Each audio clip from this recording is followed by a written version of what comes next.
Hi மக்களே! உங்களுக்கு hair fall ரொம்ப ஆகுதா? அது மட்டும் இல்லாம ஹேர் வந்து ரொம்ப ட்ரையா இருக்கு. ஸ்கேல்ப்பும் ட்ரையா இருக்கு. அதுவும் இந்த கிளைமேட்டுக்கு நார்மலா முடி கொட்டுறத விடவே நெறைய கொட்டுது அப்படின்னு ஃபீல் பண்றீங்க அப்படின்னா, உங்களுக்கான வீடியோ இதுதாங்க. அது மட்டும் இல்லங்க, நெறைய பேர் என்ட்ட சிஸ்டர் நீங்க என்ன ஹேர் கேர் ரொட்டீன் பண்றீங்க? அதையும் எங்களுக்கு ஷேர் பண்ணுங்கன்னு சொல்லியிருந்தீங்க. ஸோ அதையுமே நான் வந்துட்டு இந்த சேனல்ல அப்லோட் பண்றேன். அதுக்கு நீங்க மறக்காம என்னோட சேனல சப்ஸ்கிரைப் பண்ணி வச்சுக்கோங்க. நான் வந்துட்டு ரெகுலராவே மாமி nature's herbal hair growth oil தாங்க யூஸ் பண்ணிட்டுருக்கேன்.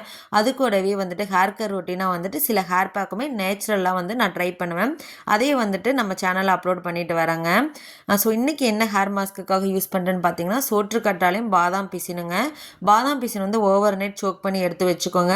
சோற்றுக்கற்றாழையை வந்துட்டு கட் பண்ண உடனே ஒரு ஓரமாக வச்சுருங்க. அதில் இருக்க அந்த எல்லோயிஷ்லாம் வடிஞ்சு வந்ததுக்கப்புறம் ஒரு 2 ஹார்ஸ் 3 ஹார்ஸ் விட்டுட்டு அதுக்கப்புறம் அதுக்குள்ளே இருக்க ஜெல்லை மட்டும் எடுத்துக்கலாம். ஸோ அந்த ஜெல்லையும் ஓவர் நைட் சோக் பண்ண பாதாம் பிசினையும் நல்லா கிரைண்ட் பண்ணி எடுத்துக்கலாங்க. அதை எடுத்து அந்த பேஸ்ட்டை வந்துட்டு அது கூட நீங்கள் விட்டமின் இ ஆயில் வேணுனாலும் நீங்கள் அதில் ஆட் பண்ணிக்கலாம். நான் வந்துட்டு ஃபஸ்ட் டே வந்து நல்லா ஷாம்பு போட்டு ஹேர் வாஷ் பண்ணிவிட்டு நெக்ஸ்ட்டு வந்து ட்ரை ஹேரில் தான் நான் இதை அப்ளை பண்ண போகிறேங்க. ஸோ இதை வந்துட்டு நல்லா தலையில் உச்சந்தலையிலேருந்து நுனிமுடி வரைக்கும் அப்ளை பண்ணிவிட்டு ஒரு 10 to 15 மினிட்ஸ் நல்லா தலையில் ஊற வச்சுருங்க. அதுக்கப்புறம் நல்லா ஒரு ஹெட் மசாஜ் கொடுத்து வார்ம் வாட்டரில் நீங்கள் ஹேர் வாஷ் பண்ணிங்க அப்படின்னா உங்களோட ஹேர் பார்க்குறதுக்கு வந்து செம ஸ்மூத்தனிங்காகவும் இருக்கும், சாஃப்டாகவும் இருக்கும்.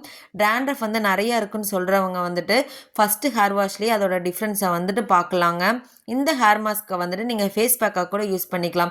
தலையில் யூஸ் பண்ணதுக்கு போக மிச்சம் இருக்கிறத ஃபேஸ் ஃபுல்லாக அப்ளை பண்ணிங்க அப்படின்னா உங்கள் ஃபேஸில் இருக்கக்கூடிய கரும்புலிகள், பிம்பிள்ஸ் இது எல்லாமே குறைஞ்சிட்டே கிளியர் ஸ்கின்னாக ஆகிடுங்க உங்களோட ஸ்கின்னுமே. ஸோ இதை கண்டிப்பாக ட்ரை பண்ணி பாருங்கள். சோத்துக்கத்தாழைக்கு பதிலாக நம்ம செம்பருத்தி பூ கூட ஆட் பண்ணிக்கலாங்க.